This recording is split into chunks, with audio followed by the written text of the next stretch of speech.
Hi, I'm Meshal Malik, and you're watching Indus Special, the first of its kind report under the title World Climate and Security Report 2020 was recently released. In it, climate change is analyzed through the lens of security policy. Now, with climate change at the forefront of election campaigns and political speeches, is it holding the same weight in designing security policies? Is the world taking the threat of climate conflict seriously enough? Let's discuss this further. Joining us today is Professor Newman, who's the professor of sustainability at Curtin University and author of Green Urbanism in Asia and Resilient Cities. He joins us from Perth. Also joining us today is Mr. Svein Tveitdal, who's the director of Klima, which works with climate consulting and communication in green business development. He was also the former UN director. He joins us from Nairobi. Thank you both for joining us and welcome to the show. Professor Peter Newman, let's begin with you. Now, climate-related security. This is a term that is difficult to unpack because many of us don't really know what it means. What does this mean to you? Well, it's a bit like climate-related development. The reality is we have to develop in a way that is going to create a more climate-sensitive society, because at the moment it's out of control in terms of climate. So all aspects of development, which includes security issues, defence, all of these need to be brought under the umbrella of climate. We cannot any longer just develop for the sake of development. It must be tackling these issues of climate. Otherwise, it will come back on us and bite us in all kinds of ways, as it did in the Australian bushfires. Right, and when you're saying it's going to come back and bite us if we don't devise policies which are sustainable and which can address the threat of climate change, when we look at the realm of security, what do you foresee happening, even not just, let's say, 10 years from now, but in the next 3-4 years? Yes, we are in the 2020s, and the 2020s are when we need to see rapid change in terms of our climate emissions, the carbon emissions that are causing the problems. If we don't, then we will increasingly see these extremes of weather. The extremes that were unleashed on us in Australia are just one example, because we will also have so much greater floods, significant reductions in food production in some areas, and others will suddenly get changes that may be quite positive, but they will be extremes. And these extremes are setting in ways that we might have kind of understood, and the science was there telling us it's coming. But really in the 2020s, we're going to see a rapid increase in these extremes. So that will mean an undermining of societies and their agriculture. The worst thing about conflict is that it happens because people can't get enough to eat, things like that. So the security is immediately brought into play. There will be civil unrest, there will be civil wars, there will be international conflicts that are heightened because of our need to grab what we can in a changing world that is going ahead of us in ways we didn't predict. Right. Peter Newman, now that's an essential bringing up and something that we want to try to address in this segment. Mr. Svein Tveitdal, as Professor Peter Newman talked about this, that climate change will lead to greater food insecurity, extreme weather patterns, which includes floods, droughts. Many of this will translate into issues such as displacement, such as food insecurity. Now, these are enormous problems. The conversations that we're having about climate change today, do you think they keep this dimension in mind? No, probably not enough. And I agree with everything the professor said. Maybe I could take an example from Africa, north of Sahara, because due to climate change and warming, there will be water stress, there will be less food, and there will be more people. And this equation doesn't work. So then there will be too little resources, and when there are too little resources, you can do two things. You can fight or you can cooperate. And I think these issues will be more and more severe, and in not very many years from now. So I think what we need to prepare the world for is these disasters that will come, and we need to prepare people to cooperate instead of fighting, because if not, we will see very, very dramatic things going on very many places around in the world. You know that today in Africa, there is a little bit more than 1 billion people, and according to UN, it will almost reach 3.8 million by the end of the century, and this will not work combined with less. So this conflict is very real, will come very fast, and what the world needs to do is to prepare these areas for cooperation. Right. Professor Peter Newman, now picking up that point of what's happening in Africa and what's expected to happen in Africa, you've also addressed this in a very interesting paper. Can you take us through your findings? Yes, we did an examination of the literature relating to this issue. How is violence connected to the issues of climate change? And they are very clear in a whole lot of ways that there are issues to do with water and food, and of course the underlying issues that are historic, cultural issues that have led to conflict in the past. But these get exacerbated. They get worse when the climate changes and you get agriculture that is forced into doing things that they wouldn't normally do. So instead of cooperation, they are forced into fighting for whatever they can get, stealing cattle because all of their herds have died. Things like this are documented. And so we need to have development that can relate to those issues, because we are going to get more and more of them. Right. And that's what the report is trying to help us move through it. And our paper suggested there were ways in which you can actually see the vulnerability in certain areas. The science can show us the most vulnerable areas, but at the same time, we need to get policies that allow economic development to occur in those areas to enable them to actually be ready for the big issue. Right. Professor Newman, staying on that point, I want to come back to it. How can we preempt these conflicts, this breaking out of violence over scarce resources driven by climate change? But you mentioned something interesting, and I want to pick that up with Mr. Tveitdal. Now, when we're talking about some regions in the world, science being able to predict which region in the world is going to suffer most at the hands of climate change and is going to be prone to violence and conflict more in the future. What do we know so far? Which regions are the most vulnerable? Well, I think that we have talked about Africa, and I think maybe that will be the most vulnerable area. When I worked with the UN, Ban Ki-moon, he characterized the Darfur conflict in 2007 as the first climate-related conflict. And if you read reports, most of them is saying that both the Arabic Spring and the civil war in Syria is partly influenced by climate change. And this will work, this will increase and increase. And what we see now about refugees desperately trying to get north and over the Mediterranean is just the beginning on what will happen if we are not managed to stop climate change and reach international agreed climate goals, and it doesn't look like we do it. So right. This is what I'm mostly afraid of, is actually conflicts around what this development is putting on us. Right.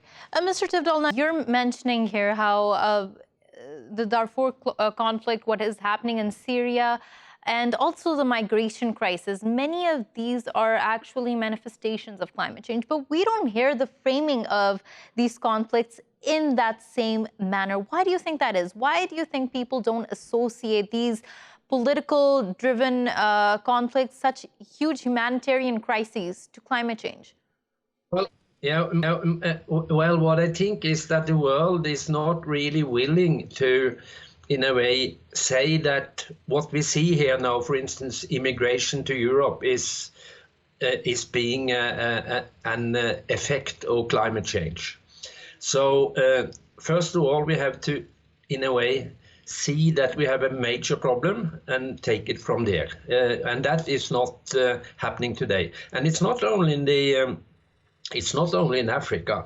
I'm from Norway, and the Arctic ice is melting, and that is triggering interest, for instance, from Russia and other big nations to look for natural resources that might be more accessible.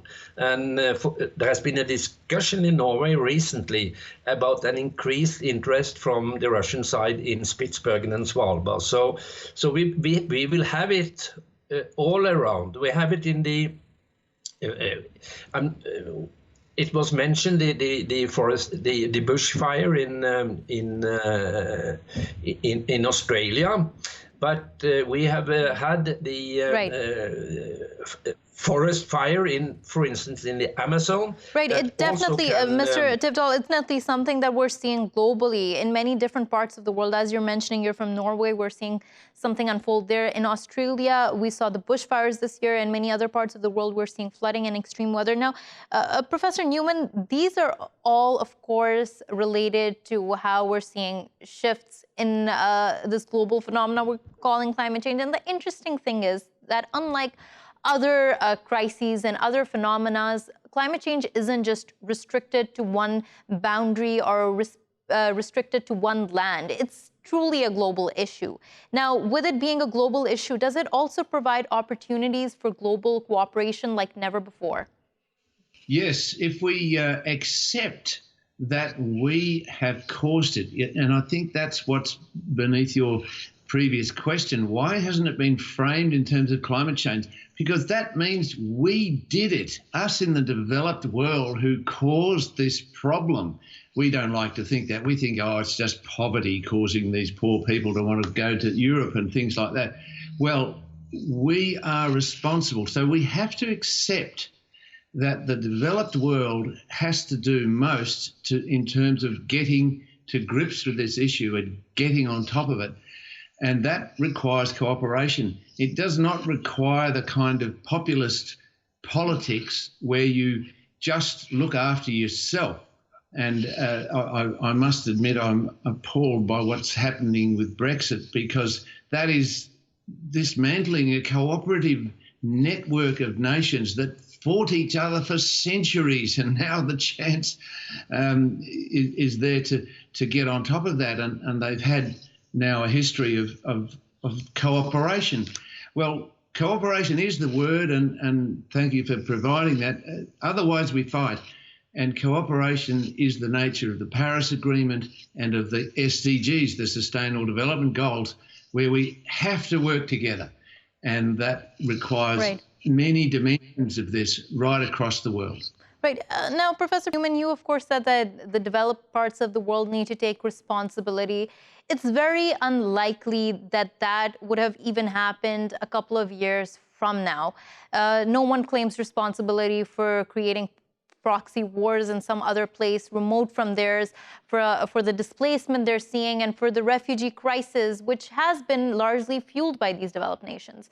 Now, given that being something that would not have happened before, and now we're seeing the disintegration, as you gave the example of what's happening in the European Union, we're seeing these political phenomena and conditions all around the world.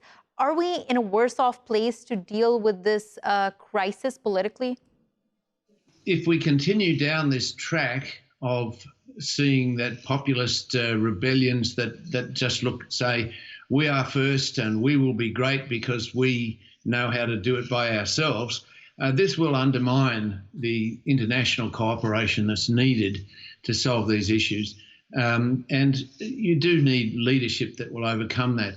The arrogance that is behind that tends to be challenged not just by processes in politics, but by nature itself. Nature is going to bite us. It's going to do what happened in Australia, where we had a government that was going to the discussions on climate saying, no, we want to get away with doing whatever we like. And at the same time, the bushfires were causing us to see that we cannot any longer neglect climate. Right. So these things come together, and it's going to be touch and go as to whether in the 2020s we actually see the opportunities to cooperate and solve these problems, or whether we just go on living our lives as though it doesn't matter. Right. Mr. Tveitdal, do you agree with that now that we have seen such harsh examples, we're hoping that 2020 will be the year for cooperation? Do you see that happening? No, I agree fully in what the professor said. And you know, Europe, they don't want refugees to come. That's very clear. But they will come if we are not helping them from overcoming the problems they will have where they are with climate change, with food insecurity, with water stress and so forth. So the best thing we can do is, of course, to mitigate climate change, but also help them in a much stronger way than we do now in the places where they are, so they can survive with the resources that are available. And we mentioned Brexit. Brexit was mentioned here. On the next conference of the parties, which will take place in Glasgow or maybe London next year, there the UK is they are in the lead, and I think that is an excellent opportunity to put on the table and into the discussion what we have been talking about in this program today. Right. Thank you so much, Svein Tveitdal, for joining us and giving us your insight into this matter. Thank you, Professor Peter Newman, jumping back to you. Now, as we're talking about scarcity and we're talking about resources being impacted, this is one of the questions that needs to be asked. Is this water scarcity, all these other resources we're seeing, are they continuously being mismanaged, and that's why we're seeing the scarcity that's being exacerbated by climate change, or are they actually depleting? Well, I think it's hard to say that they're mismanaged. We've had centuries of amazing rural agriculture in parts of the world, like in Pakistan, right through the Middle East, through Africa, where people have managed against the odds as small changes in climate have occurred. But now we're seeing extremes, and this can undermine all of that. So I think it is a question of seeing that it is a new normal, a new era of scarcity will set in, and we do need to do development in a way that can provide better irrigation, better opportunities for crop diversification, better economic opportunities, better markets, and all of that requires cooperation. It is essentially a different kind of economic development that needs to occur in creating the new economy, and that requires renewable energy, it requires electric vehicles, It requires all kinds of distributed power systems. We can do it. We know there are ways of now doing it, but it does require cooperation to make that, make it happen, make it work. Right. Professor Newman, with me on that point, I also want to introduce Syed Abubakr, who is an environmental journalist joining us here from Lahore. Thank you so much, Abubakr, for joining us, and welcome to the show. Now, one of the things that I was talking to Professor Newman earlier before you joined us was about this mismanagement of resources versus the actual scarcity of them. Now, in line with this, we're also seeing a high risk of water insecurity in the near future. How do you think that's going to impact geopolitical circumstances, and how do you think that will exacerbate conflict? Okay, so if we talk about Pakistan, more than 80% of the water resources are diverted to agriculture, and there are reports coming up that owing to mere 0.5 degrees Celsius rise in temperature, crop losses would 8 to 10% can be witnessed, which is equivalent to $200 to $300 per acre per yield. So the impacts of climate change on agriculture are being witnessed. And since we are also witnessing hotter days, which means that our glaciers are going to melt at a faster pace. This has been also mentioned in ADB's climate change profile of Pakistan, which has been written by the former DG of Pakistan Meteorological Department. So what they say is that due to increased temperatures, glaciers are going to melt fast. And when the glaciers are going to recede, then the water availability is going to reduce automatically. And this would impact agriculture by 30 to 40% in Pakistan. In such scenarios, there can be massive unemployment, there could be high suicidal rates, it could be unrest in the society, and this could lead to an insecure situation in Pakistan. And this is not just in Pakistan, it's happening in South Asia, it's happening in India. The water crisis in Bengaluru was covered worldwide, and what happened was that when water was supplied through trains to that city, there were armed guards to protect water theft. So the climate change impacts on water resources are increasing. Right. Mr. Abubakr, now when talking about how different regions all across the world are going to be facing this, what needs to be done on the front of regional cooperation and international cooperation? I mean, that seems to be like a solution that's always proposed, but very seldom actually implemented. But is this the case where that's the only way out? I believe there is a greater need for collaboration between all the world countries. One of the main reasons being that the biggest challenges of the increase in emissions. So it could be the emissions of China or the US, which are affecting Pakistan, which is the least contributor to climate change. So it is very important that every country, no matter it is a high contributor to gas emissions or a low contributor, they have to get their actions aligned, and they have to reduce temperatures so that it could be reduced to below 1.5 degrees Celsius, so that our glaciers could be preserved, our water resources could be preserved, which are very, very precious for us. Right. Professor, when we see the after effects of the Paris Agreement, when we see what happened at the conference in Madrid, it's disappointing to say the least. And Pakistan serves as a great example of how it's being impacted by climate change, contributing less than 1% to the global emissions, and yet being the fifth most vulnerable country to climate change. Now, like Pakistan, other countries also need there to be some cooperation at the global stage, but that doesn't seem to be happening. Or do you feel like there is work happening at the back end? Yeah, I think there's a lot more going on than is often given credit for, because the divisions are usually picked up rather than the actual cooperation. The Paris Agreement is in place. That was a remarkable happening in history. The world has agreed to the 2 degrees, preferably 1.5. And the Madrid conference was designed to try and ratchet up our commitments to achieve it quicker.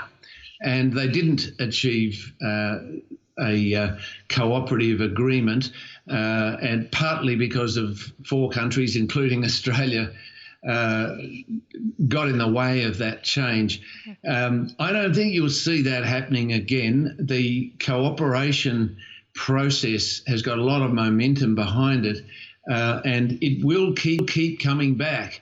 So the IPCC, I'm part of that. It's a remarkable cooperative agenda with 7,000 scientists working together to help come up with solutions, and we are working. There are plenty of opportunities for cooperation. It's just every now and then the nations of the world just get lost in their own politics and you can't see it happening. But I do think the framework is there. We have to just put more effort into it and accelerate that cooperation. Right. And as Professor Newman, you mentioned that that there is a lot of research happening at the back end, and we just don't seem to see it manifest because of all the politics and the divisions that are emphasized on more. Can you take us through some of the things that have been recently done, especially when we're talking about capacity building between developed and developing nations in order to strengthen their resources and capabilities of dealing with these weather-related disasters and other extremes? There is a commitment at the same time as the Paris Agreement to the Sustainable Development Goals, which are very much defining what economic development should be. And the training and capacity building processes of the UN are firmly oriented towards that more SDG-oriented development. And it's something that is amazing to see when you see that the projects that get funded having to go through a process to show how they can achieve these broad goals, not just economic development for the sake of economic development. It is actually looking at these broader outcomes. And I think that the opportunities are certainly there to take part in. Professor, we're going to have to go for a short break with your comments. Thank you so much for joining us from Perth. But those are some of the comments that we're going to continue the next segment with. How to move towards greater sustainable development, and how far are we for reaching the SDGs that are set to expire in 2030. We're going to go for a short break. When we return, we take a look at what the United Nations Secretary General Antonio Guterres had to assess about Pakistan's efforts towards becoming more green and sustainable. Stay with us.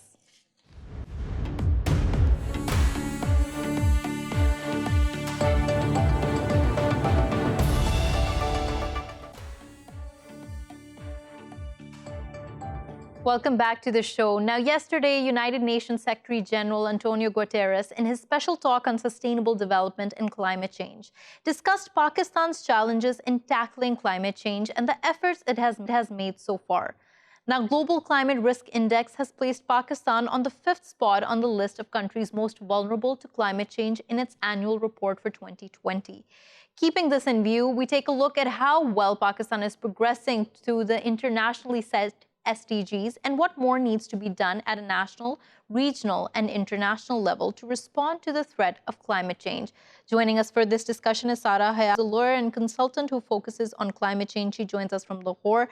Also joining us today is Dr. Hassan Abbas, who's an expert in hydrology and water resources. He joins us in the Islamabad studios. Thank you both for joining us and welcome to the show. Now, before we begin, let's take a listen to what the Secretary General had to say in yesterday's speech. I commend Prime Minister Imran Khan for highlighting climate change at the United Nations General Debate last September, and I congratulate Pakistan on becoming co-chair of the Green Climate Fund. And I also welcome the initiatives such as the 10 billion Treat Tsunami campaign and the government's Clean and Green Pakistan movement. I have to say that I was extremely well impressed when I've heard that Pakistan had decided in Islamabad to abolish plastic bags, and that will be the same everywhere. Sara, now I'm sure you heard what was being said here. Now there is a great emphasis on Prime Minister Imran Khan talking about climate change more, taking these steps. Do you think Pakistan is making climate change a greater priority than before? Hi, happy to be here. I think, well, the UN chief has correctly identified pretty much all the steps that the government is currently taking to combat climate change. And whereas trees are a cost-effective mitigation measure, which means that they help eliminate carbon from the atmosphere, they are not. It is not sufficient that we just plant trees. We need to supplement tree plantation with other policy measures that are aimed at adaptation and mitigation within the country.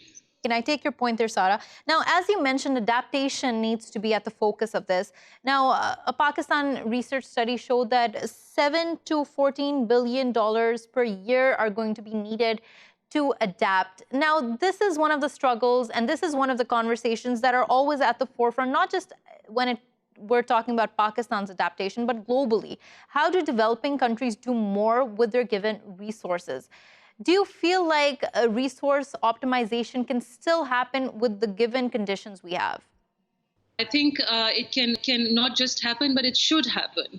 Pakistan's been appointed a co-chair of the Green Climate Fund, which actually delegates funds to developing countries to help combat climate change. And to think that climate change adaptation should be secondary to other economic, let's say, policies or other efforts that the government is undertaking is also a wrong way of approaching this. Climate change is penetrating your agriculture, your economic development. It's going to impact CPEC through melting glaciers.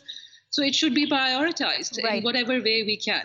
Right. Sara, stay with me on that point. Dr. Hassan Abbas, now when we're talking about adaptation and what can be done, Sara said that the argument that Pakistan contributes very less to the global emissions, less than 1%, and still is so vulnerable, that's almost insignificant when we see at the cost at which this is happening. Now, she is right in many instances. There is an urgency to do more. What can be done, especially when we talk about water resources, adaptation measures that can be taken to help secure water resources?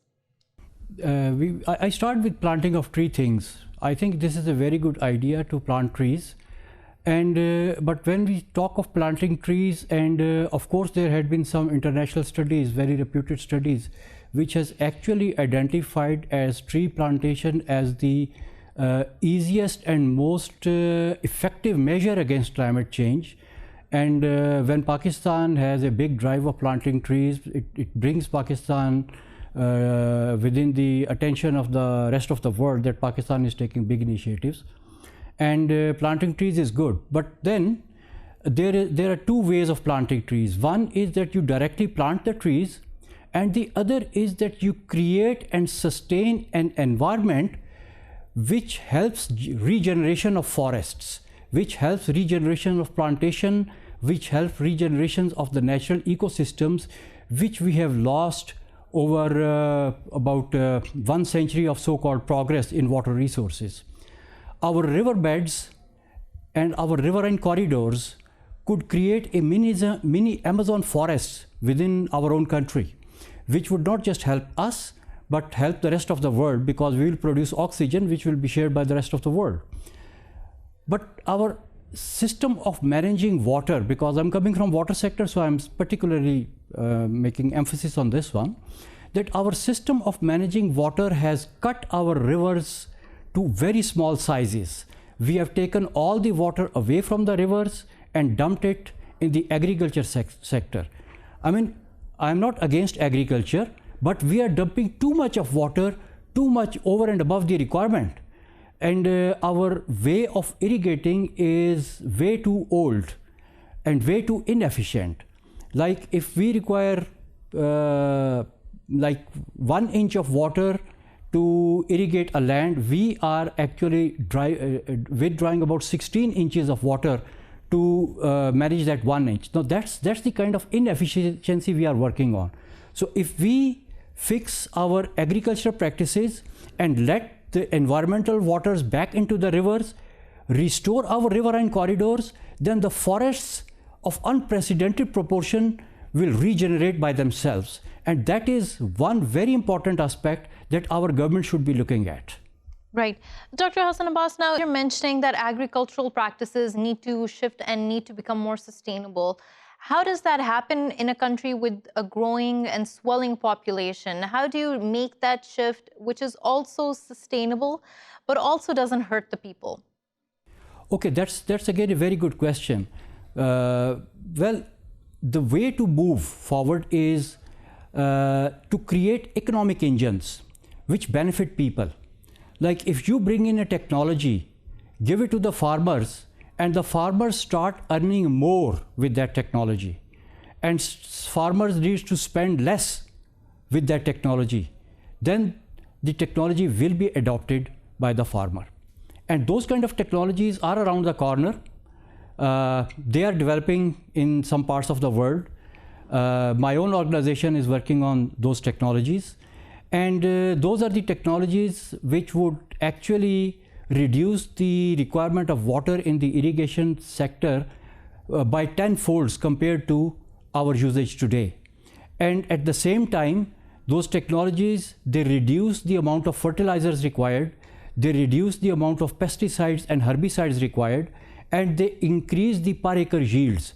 So if a farmer doesn't have to spend money on herbicides and pesticides, and he gets better yield and doesn't have to spend much on water, and the water is always available to him through efficient means, then that technology will automatically make his space within the economic environment of the country. Right. So you have to first think of an economic engine and then think of the technology.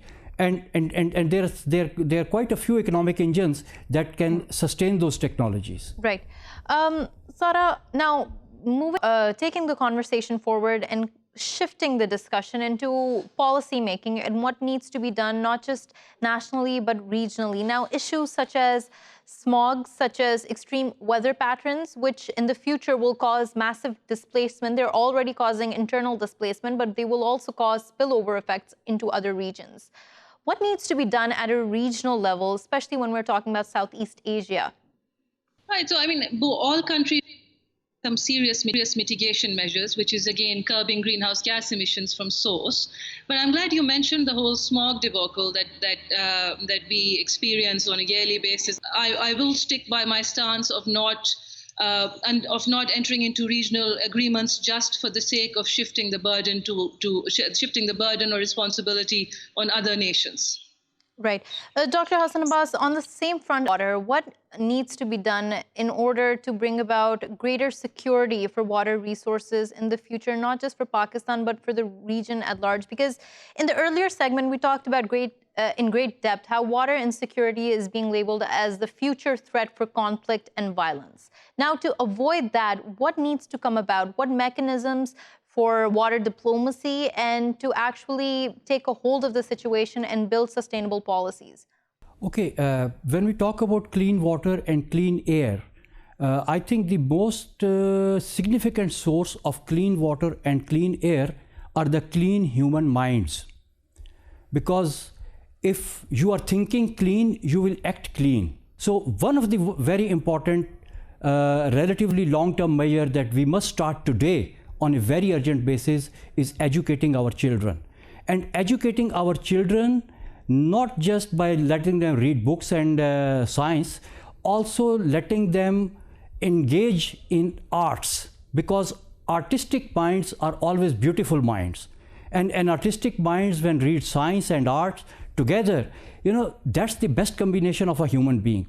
So if we start inculcating the artistic and hobby skills among our children from the very early school age, then in next 10 years, we will have a generation on ground which will just not tolerate pollution, which will just not tolerate littering, and that generation will automatically act in a manner. Dr. Hassan Abbas, we're short on time and I'm sorry to interrupt here, but your point is essential that bringing more awareness about how to make your environment cleaner, and not just the type that we would read in second grade, but something that actually engages with the context and the environment you're living in, is the essential need of the hour. Integrating that into your curriculum is what governments need to focus on. That's an essential point, and thank you so much for raising it. Dr. Hassan Abbas, who joined us in the Islamabad studio, Sara, Hayat, who joined us from Lahore. Thank you for watching Indus Special. We will see you again tomorrow with more stories. Till then, goodbye and take care.